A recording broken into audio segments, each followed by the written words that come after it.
దేవుని ఘనమైన నామమునకు స్తోత్రములు. ఈ వాగ్దానమును వింటున్న మీకందరికీ మన ప్రభువును ప్రియ రక్షకుడైన యేసుక్రీస్తు నామములో శుభములు, మా హృదయపూర్వకమైన వందనములు.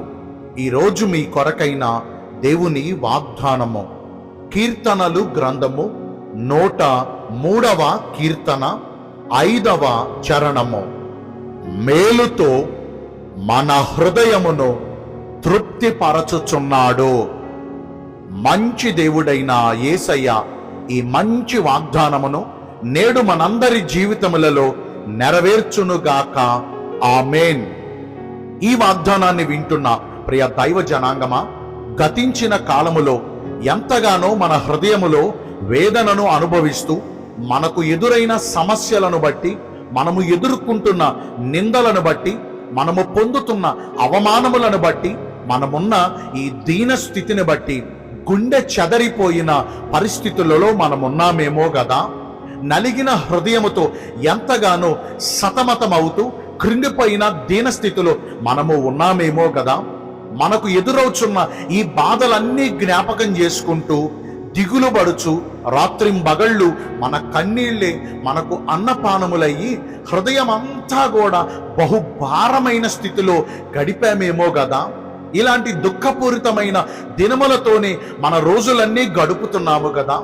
మన దీన స్థితిని ఎరిగి ఉన్న దేవుడు, మన కన్నీటిని ఆయన కవిలలో రాసుకొనుచున్న దేవుడు మన దుఃఖ దినములను సమాప్తపరిచి మన ప్రతి బాష్ప బిందువును తుడిచివేసి మనము అనుభవించిన ఈ బాధలన్నిటినీ, ఈ వేదనలన్నిటి నుంచి, ఈ దుఃఖములన్నిటి నుంచి, ఈ ప్రతికూల పరిస్థితులన్నిటి నుండి ఆయన మనలను విడిపించి మన జీవితమునకు సంతోష సమాధానములను అనుగ్రహించి మన నోటి నిండా నవ్వును, ప్రహర్షించు పెదవులను ఆయన మనకు అనుగ్రహించి యెహోవా మనకు నిత్యమైన వెలుగుగా సదాకాలము మనకు తోడుగా ఉంటూ మేలుతో మన హృదయమును ఆయన తృప్తిపరచబోతున్నాడు. ఈ వాగ్దానం మన జీవితాలలో నెరవేర్చబడాలంటే మనము చేయవలసిన 2 పనులు తెలుసుకుందాం. మొదటిగా, ప్రభు మన హృదయమునకు మేలును అనుగ్రహించాలంటే, మేలులతో కూడిన జీవితం ప్రభు మనకు దయచేయాలంటే మనము మన దేవునిని ఎల్లప్పుడూ స్తుతించాలండి. కీర్తనాకారుడైన దావీదు అంటాడు, నేనెల్లప్పుడూ యెహోవాను సన్నుతించెదను, నిత్యము ఆయన కీర్తి నా నోట ఉంటుంది అంటున్నాడు. స్తుతించుట యథార్థవంతులకు శోభస్కరము అని రాయబడుతుంది. కీర్తనలతో నా దేవునిని నేను స్తుతిస్తాను. అది కొమ్ములను డెక్కలను కలిగిన ఎద్దుల కంటెను, కోడెల కంటెను, దహన బలుల కంటెను, నైవేద్యముల కంటెను యెహోవాకు ఎంతో ప్రీతికరము అన్న లేఖనాలను మనం పరిశీలిస్తే స్తుతించుట అంటే దేవునికి చాలా ఇష్టం. ఈ రోజున మనం ప్రార్థించడాన్ని మెయిన్ టార్గెట్గా పెట్టుకున్నాం, కానీ ప్రార్థన ద్వారా మన అక్కరలు దేవుణ్ణి అడుగుతున్నాము, కానీ అవన్నీ మనం పొందాలంటే స్తుతియాగమును దేవునికి అర్పించాలి కదా.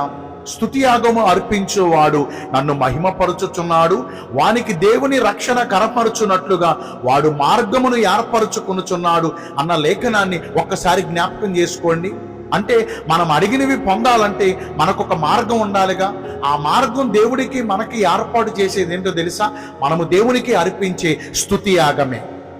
స్తుతియాగము అర్పించుట ద్వారా దేవుడు ఎంతో సంతోషపడతాడు, దేవుడు ఎంతో ఆనందపడిపోతాడు. ఎందుకంటే ఆయనను ఘనపరుచు వారిని దేవుడు ఘనపరుస్తారు. కీర్తనలతోనూ, స్తుతులతోనూ, స్తోత్రములతోనూ ఆయనను మనము ఘనపరిస్తే ఇశ్రాయేలు చేయు స్తుతి స్తోత్రములపై ఆయన ఆసీనులై ఉంటారు. అట్టి వారి జీవితములలో ఆయన మెండార మేలులను అనుగ్రహిస్తారు. రెండవదిగా, దేవుడు మనలను జ్ఞాపకం చేసుకుని మనకు మేలులు అనుగ్రహించాలంటే మనము ఆయనకు ఇష్టమైన ప్రవర్తన కలిగి జీవించాలి. మన మనుగడ ఆయనకు అనుకూలముగా నడుచుకోవాలి. గత కాలమందు మన ఇష్టం వచ్చినట్లుగా మనం జీవించి దేవునిని బాధపరిచామేమో, మన ప్రవర్తన అంతా కూడా దేవునికి కష్టంగా ఉందేమో. ఒక్కసారి ఆలోచించండి. దేవునిని కష్టపెట్టి, దేవునిని బాధపెట్టి మనం ఆయన ద్వారా మేలులు పొందుకోగలమా? అసలు మనకు మేలులు అనుగ్రహించబడకపోవటానికి మన జీవితం దేవునికి బాధాకరంగా ఉందేమో. మన పాపములు మనకి మన దేవునికి అడ్డుబండలుగా ఉన్నాయేమో, మీకు మేలు పొందకపోవుటకు, మీకు మేలులు జరగకపోవుటకు మీ పాపములే ఆటంకములు అని ఇర్మియా గ్రంథకర్త సెలవిస్తున్నాడు కదా.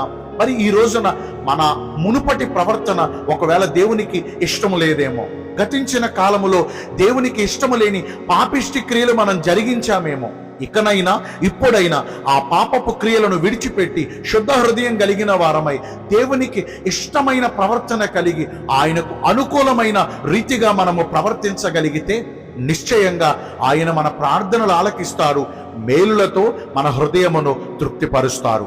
మరి అలాగున ప్రవర్తించి దేవుని ద్వారా ఆశీర్వదించబడదామా? దేవుడి కొద్ది మాటలు మనందరి వినికిడిలో నెరవేర్చునుగాక.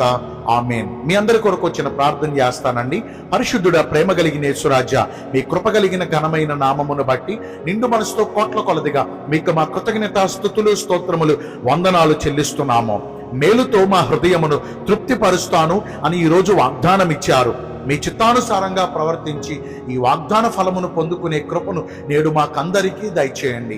ఈ రోజున ఎందరైతే పుట్టిన రోజులను, వివాహ దినములను, ఇతరమైన శుభకార్యములను జరిగించుకుంటున్నారో వారందరికీ మెండైన దీవెనలు కుమ్మరించమని, మీ రాకడ కొరకు మమ్మను సిద్ధపరచమని యేసుక్రీస్తు ప్రశస్త నామమున ప్రార్థించి వేడుకొనుచున్నాను మా ప్రియ పరలోకపు తండ్రి. ఆమేన్. May God bless you all. Thank you.